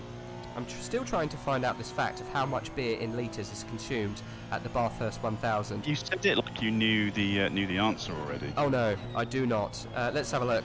The Bathurst. Oh my God! I know you're limited for one slab, as they call it in inverted commas, per day per person. But I don't know how much is actually consumed by everyone. That would be a really good fact if someone can find out. And what we could caveat that with, how much beer is consumed during the Indy 500 maybe, and we can see who is the most abusive when it comes to the tinnies, because I reckon the Australians have got this. What about how much champagne is consumed at Monaco? That's a good question too. Yeah, of course. Could also be how much champagne's consumed at Goodwood over the weekend. It's probably quite a lot. How many strawberries consumed at Wimbledon? It's probably a lot. And champagne, actually, whilst you're at Wimbledon. Yeah. That's not very racy, though. It's not very racy, no. They can do whatever they want. They can. Well, we're on board with Burn. He's in 4th place. The worst position to be in, unfortunately. Angel and Strohs are still chasing him. Talking of chasing, Tinker van der Velde has fallen back about a second or so. Yeah. Shame. Bit of daylight there. There is. Where's Valentin Barrier? Apart from inner barrier, he's very close to Nikita and Remy Papin. So I think this is where we're going to sit for a little bit, because we might see some action. Yeah, I can't keep typing to find those facts, so I'm going to leave that entirely with you, chat, and find out those interesting facts for me. Who consumes the most beer? The Bathurst 1000 or the Indy 500? I'm going to say the Indy 500. I reckon it's the Indy 500. Probably. Everyone's got those hats, haven't they, where you can just drink out the top of your head. So I think that's going to really do a lot for the total flow delta in an Indy 500 race. Although, you know, the Australians could surprise me. But the Indy 500 is set over like a whole weekend, right? Because you've got like qualifying, and then qualifying, and then qualifying, and also you've got practice. It's 500, which is long. It is long. So they got a long time. Yeah, it's quite true. So with nearly 7.5 minutes to go in the race, sorry for interrupting the beer-related chat, but in the actual race itself, I think we're looking to, apart from Inestrosa Burns, we should say, I think everyone's probably going to settle into positions they're in, barring any major incidents, which of course 7.5 minutes to go in Bathurst could still happen. It could. The only other kind of hot topic we've got to look at is the one we're on at the moment. Valentin Barrier, Nikita Bogdanovsky for 10th place. There is also a fight for 20th, but there's a 10-second time penalty that's going to be given to Tim at the end of the race, so not much point looking at that. Yeah, I think the ones that we're concentrating on at the moment are really the ones to watch. So Valentin Barrier versus Nikita is what we're on at the moment. And it looks like we did have Inestrosa and Burnt for 4th place. Keeping an eye on them right now. They're close enough, but I think they're relatively happy with their positions right now. I'm sure they'd be happy, but I'm sure they probably want more points, right? Inestrosa's going to be... Inestrosa does. Yeah, he's got to be biting at the heels to try and get past. I know they've been swapping around. We just have to see what happens. Will it be a last lap lunge? We've seen a lot of those this season so far. Oh, it does look like Barry's falling off. He's got the same car as Bogrodowski just up ahead, so I can see why they're probably struggling. He's probably hoping for an incident. Yeah, it's not the finish that we want. We want to finish right to the very end. Abeladze, unfortunately, has run away with it. Gert Fischer has got himself into a fantastic position. Tinker van der Velde's dropped back a second, but he is getting some of that back. It was 1.2 a minute ago, and now it's only 1.5 points. So we have to see what that goes towards the end. If he's managed to get it under that second. That BMW is so big though, it causes such a problem. Some hot news off the presses, and I'm us out. disappointed in the chat for not pointing this out earlier, but there are 14,000 gallons of Miller Lite and other beer products drunk during the Indy 500 on average. 14,000 gallons? Yeah. Jesus Christ, how much is that in litres? Because gallons, that's a lot, isn't it? That's times by what, I know, 6? a gallon is like 0.4 of a litre, is it? 0.4? No, the other way around. Gallon's much more than a litre. I don't know about gallons. I know about miles per hour, but don't get me started on imperial volumes. I have no idea. The Americans still in the past. Gallons is definitely bigger than litres, right? 4 and a bit. Well, now there's another question you've posed, isn't it? I'm pretty sure you can get 4 and a bit litres inside of a gallon. That sounds more, because you get a gallon of milk, right? And it's a massive box of milk, isn't it? You could well be right, but I cannot help you at this point. Okay. All I can help you with is knowing that there are 475 gallons of ketchup alone used at the Indy 500. What? Okay. I mean, all of those hot dogs have got to stay. Like 10 moist. bathtubs, apparently. Oh my god. Oh geez, they're coming in with the facts, chat. They're helping us out. Oh, there we go. There we go. He worked it out. He worked it out. You win. 15,000. No, 151,416 litres of beer consumed at the Indy 500. Oh my god. You can actually convert that directly to tons as well. It's 151 tons of beer. Can you? Is a litre what would it be? A metric ton, yeah. 151 metric tons of beer. Oh my god. Well, there you go. How many trucks is that? We're going too crazy into this. Can you imagine? How do they get that The there? footprint is ridiculous. It's got to be pulled Transport in. ketchup alone. It's good. The ketchup alone brought in is astronomical. But can you imagine? They've got literally like fuel trucks full of beer just piling into the Indy 500. Oh my goodness. Yes, I know there's a good fight in P20 and P21, but there's no point looking at it because of the penalty. I'm much more interested in what's going on board right now with Angel Inestrosa and Leon Byrne as we get completely bamboozled by ketchup and beer facts at the Indy 500. But it's Bathurst we're watching, the 59 and a bit minutes of Bathurst that we're seeing here today. And is currently being led by Vladislav Abeladze. Gert Fischer is just behind, Tinker van der Velde in 3rd, Leon Byrne in 4th, and Angel Inestrosa in 5th. Grantis Karakis and Luke Whitehead are in 6th and 7th, Mikowski 8th, Dimitrov 9th, and Bogrodowski in 10th, followed very closely by Valentin, who has found the barrier today. So just to confirm that you were correct, that you're only allowed 24 beers whilst you're at Bathurst, and with that sort of restriction, they're never going to top the world record that Indy 500 set for beer consumption. And I shudder to think how little ketchup they probably eat at Bathurst during these competitions. So I think we probably answered that question without actually knowing the total amount of beer they drink at Bathurst. I've got a funny feeling it's 24 beers a day, not for the whole weekend, right? Just check. You can't find beer facts on Google because it just goes on about how you're only allowed 24. I know. I need to the total. It's obviously been I need to know Googled the a lot. total. By those poor Australians have been limited to 24 cans a day. Bless them.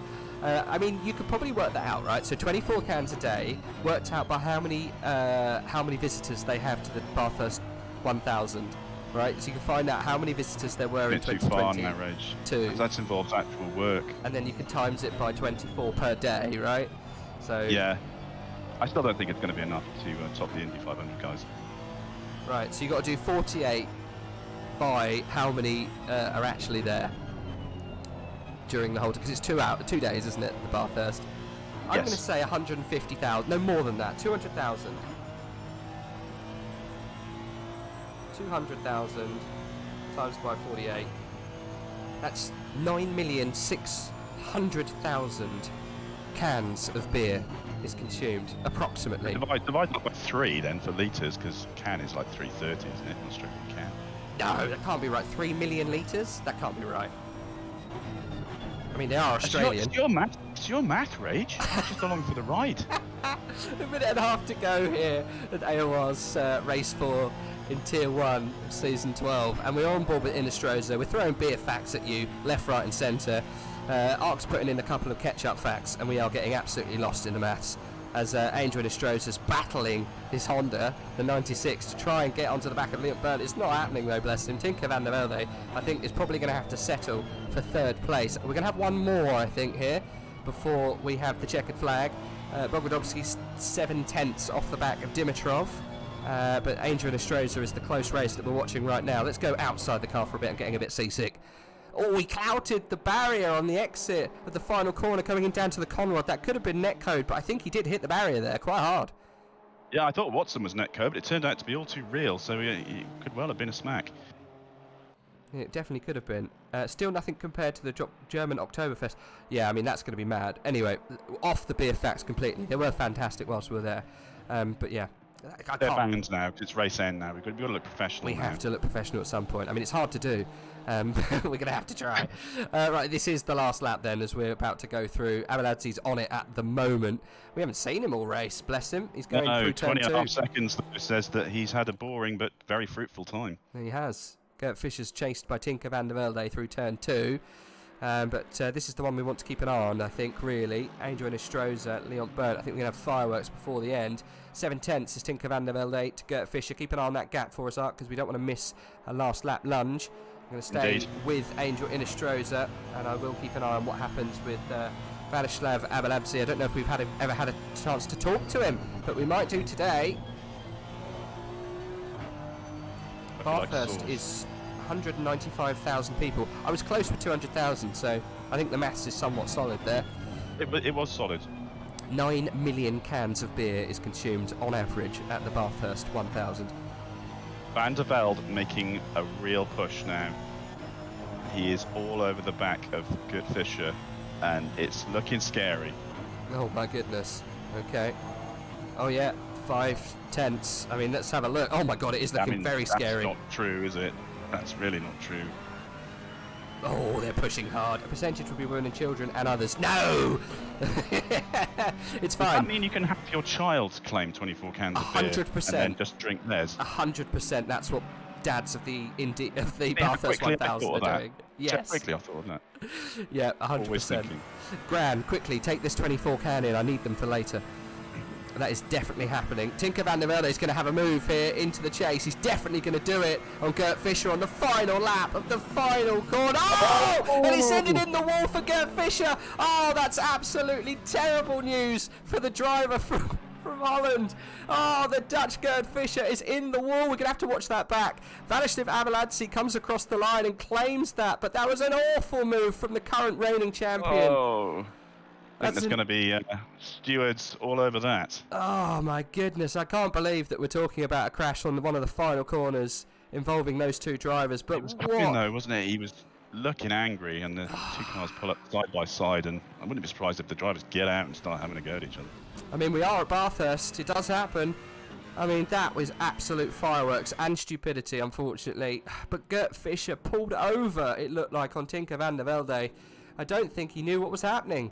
Abeladze comes across the line and claims it. Tinker manages to get second, and Gert Fischer got third out of that. I mean, in my opinion, they should swap round, really, and I think Tinker might even say that in the interviews afterwards. But Leon Byrne comes across the line in fourth. We thought he'd finish there, and he did. We still got drivers racing, actually. We should probably concentrate on what's happening a little bit further down. The man who could have been, Lee, coming through the chase. Now, what a tough time he's had of this race today.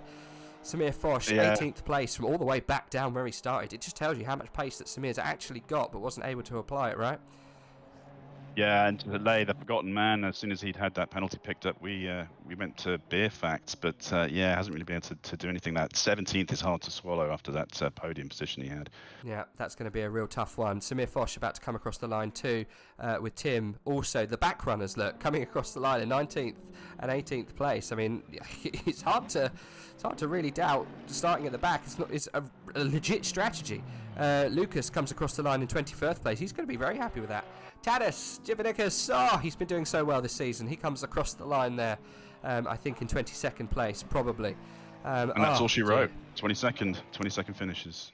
It was. That's all we've got, at least on that lap, right?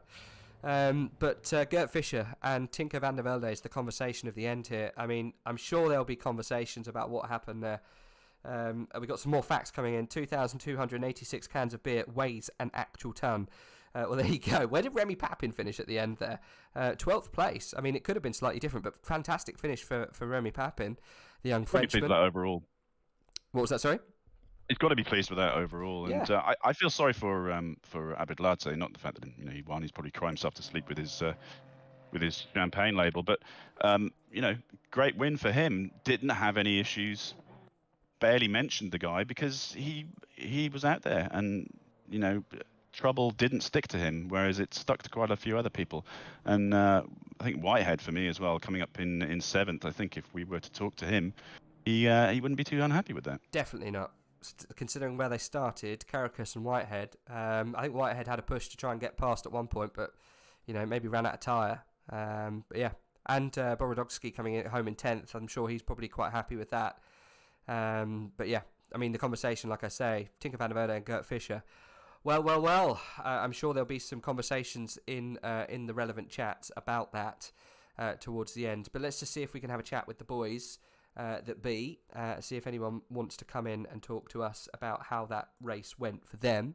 But yeah, favourite part of the race, Art? Go on. What was your standout moment?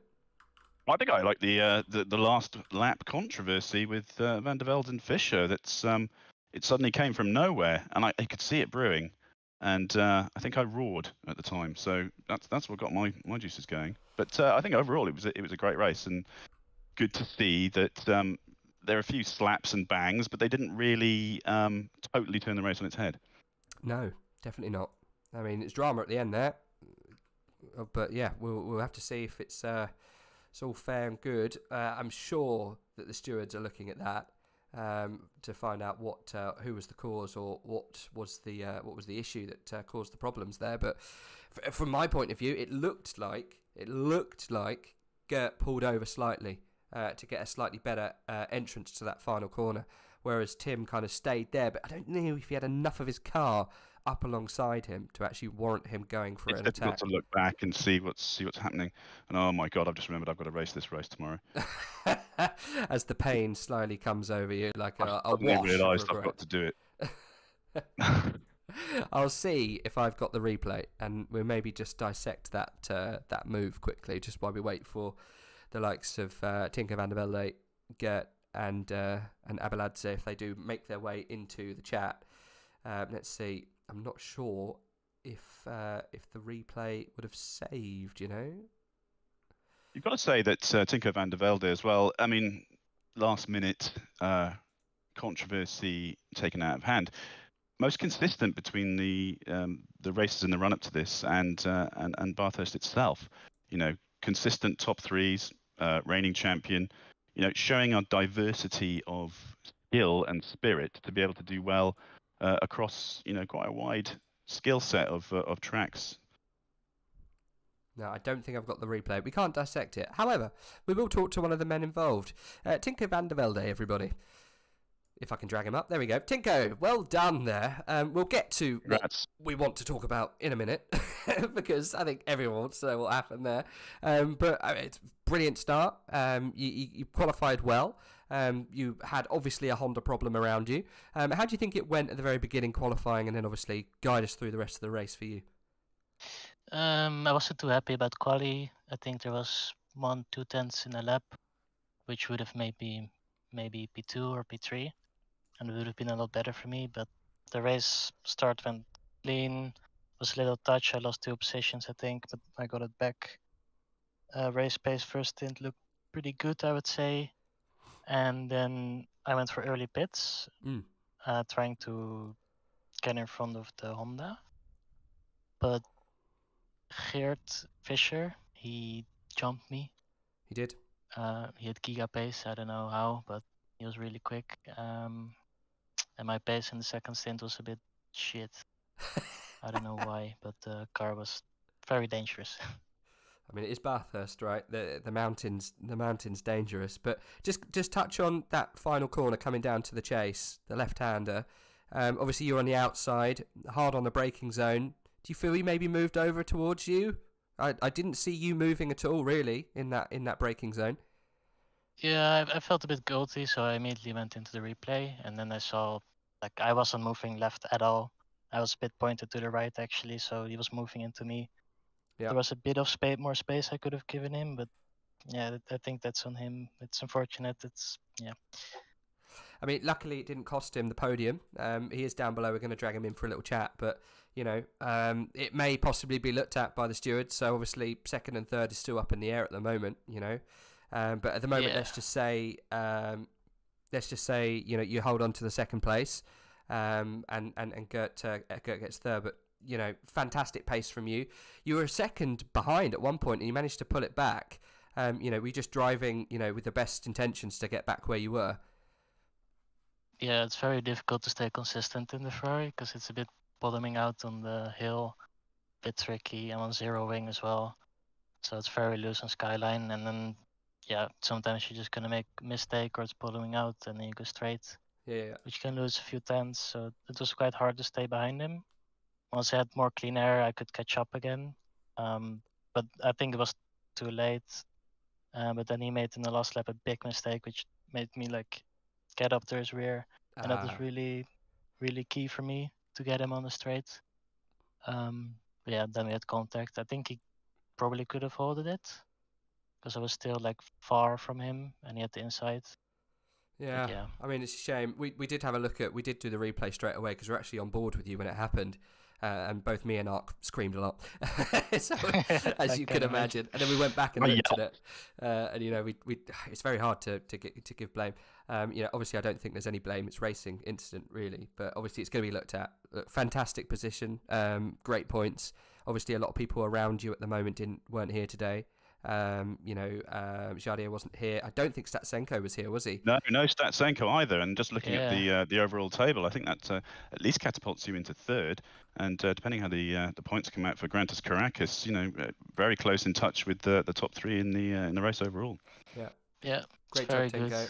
good. Really good. I was job. hoping for Luke to lose out a bit more on this round, but he did great. It's a shame. He did absolutely amazing. Well, Tinko, thank you very much for the chat. It seems to be a running fact that you're here with us. So thanks very much and congrats. And slingshots you right up to the top of that top three. So good stuff. Cheers, boys. No worries. I'm sure we'll talk to you again, mate. Yeah, hopefully see you next week. See you soon, buddy. See ya. Right, let's bring in the man of the hour, I will say, because it has been a fantastic race. Brilliant qualifying. We'll get to the bit in a minute. Fantastic finish and brilliant pace across the mountain today. Before all of that shenanigans happened, I mean, welcome to the top spots and welcome to the commentary box. How did your race go from your point of view? Thank you so much. Thank you. Well, yeah, the race is amazing. I just got rated by George, by UCOG, so oh really? I'm a bit overwhelmed. Oh, welcome everybody! Yeah. So thank you. No, that was an awesome race. I just made a slight mistake in the second to last corner, but I'm still really happy for the P3. I mean, it's fantastic, man. Fantastic race the whole way through. Even Tinko said he didn't know where your pace came from. It surprised him. It surprised me, to be honest. You were well above the other BMWs. Are you just a mountain genius? Is that all it is? You're just a mountain specialist? I wouldn't say that. I think I was just being fairly consistent, except for the last few laps maybe. But and I practiced a fair bit. I did the practice race yesterday as well. So okay. I mean, I'll give some credit to the practice. Okay. I mean, you're 29th in the standings at the moment. This is going to catapult you into. You're going to be coming right up there towards the top 15. You're going to double your position, really. just before we get into that, just guide us through that last lap, the incident with Tinko. You know, do you shift blade? I know you noticed no one likes to point fingers. It looked like you pulled slightly to the right, and Tinko obviously had nowhere to go. Did. Yeah, it's the kind of corner where I think, you know, it's just that line or something. I think I made a mistake before, but you just go into the corner, and it was the slightest of squeezes, but it was definitely on me. I'm just happy I could still get the P3 and it didn't go all to shambles, or that I didn't kill Tinko. So, you know. Yeah, I'm very happy. Fantastic race though, man. I think everyone in the chat was cheering you on. Everyone was saying, you know, fantastic drive from you, and it was great that you were right up there. I mean, that's what we like about the over the mountain, right? And anything can happen. It brings through drivers that were, you know, 9 times out of 10 are racing in the middle part of the pack. But yeah, fantastic to see you up there fighting with the big boys, man. And yeah, shame about the incident, but hey, it got me and Ark screaming about it, didn't it, mate? Yeah. Well, thank you for your chat as well, for everyone rooting on. Thank you very much. My chat as well. No problem. Enjoy your raid, buddy. Go play some more games, otherwise they'll run away. Yeah. No problem. Hopefully we see you up here again, buddy. Yeah, thank you. Yeah, I hope so too. In the next rounds. Congrats. Fingers crossed. Congratulations, Skit. Thank you. There we go. Gert Fisher there. Current third place man. I think he was robbed of second, really. Obviously, no fault of anyone. He seemed delighted. He obviously is so pleased with his performance that he didn't even mind losing out the second at the last minute, and very, very fresh, happy attitude. So I think he's happy. Yeah, I mean, you would be, right? Even if it's second or third, you know, the wind's not on. It just, that position is better than none, right? It's a good thing to have, finishing in that kind of top echelon of tier 1. So yeah, really probably amazing that he got to come into the chat for him, and then being raided by Booth B was probably even better as well. So yeah, good stuff for him. Right, guys, that is round 4 of tier 1 completed. You can join us, well, not us, it will be, I think it's Timosaurus and John Watts, I think, for tier 2 tomorrow. I mean, I'm not coming back. Ah, well, you're always welcome back. We just have to poison Jay off more. I mean, you've been fantastic jumping in, Ark. I really do appreciate you coming in. It's been a real pleasure, Rage, to come back in and you know, watch these tier 1 guys really tear it up. So thank you very much for your invitation. Always welcome. No problem. Hope Jay's gets better soon. Yeah. And if he takes surprisingly ill and another time, then it wasn't me. But then I'll be welcome to, happy to come and join you back. But thanks to you and for everyone watching. No problem. It's a pleasure to have you on board, buddy. Well, everyone, thanks for joining us as well. We'll end it there. Like I say, you can join us tomorrow, same time, same place, for tier 2 with Tim and John Watts. And let's just double check what's going on over there, because I know we like to keep up on what's happening. So let's see standings overall. Jay Fang running away, but not quite. And he's got Simone Seminara, I think, just behind. 200 points to Jay. It's good to see Jay Fang actually doing well, because he's a constant point scorer in the endurance races. So good to see him right up there in the top spot in tier 2. Who have we got? Jean-Sebastien Casanega in third place in 169 points, and Jeffrey Miguel Renault Ritchie in fourth place with 160 points, and joined by the Welsh Josh Waring with 160 points. It's so close. Alessio Mellis with 153, and I'm not going to say his first name, but Nilrith in fourth place with 151 points, and Nikias Hurt with 143. It is anyone's game inside that top 10 to win the championship in tier 2. If you're not watching it, you're madmen. Get yourselves on for tier 2 tomorrow from 7:30. Same place if you want to watch some absolutely crazy racing. I'm RageF1. I was joined by Arcathuthis. Thank you very much for joining us today, and we'll see you soon, everybody. Goodbye, everyone.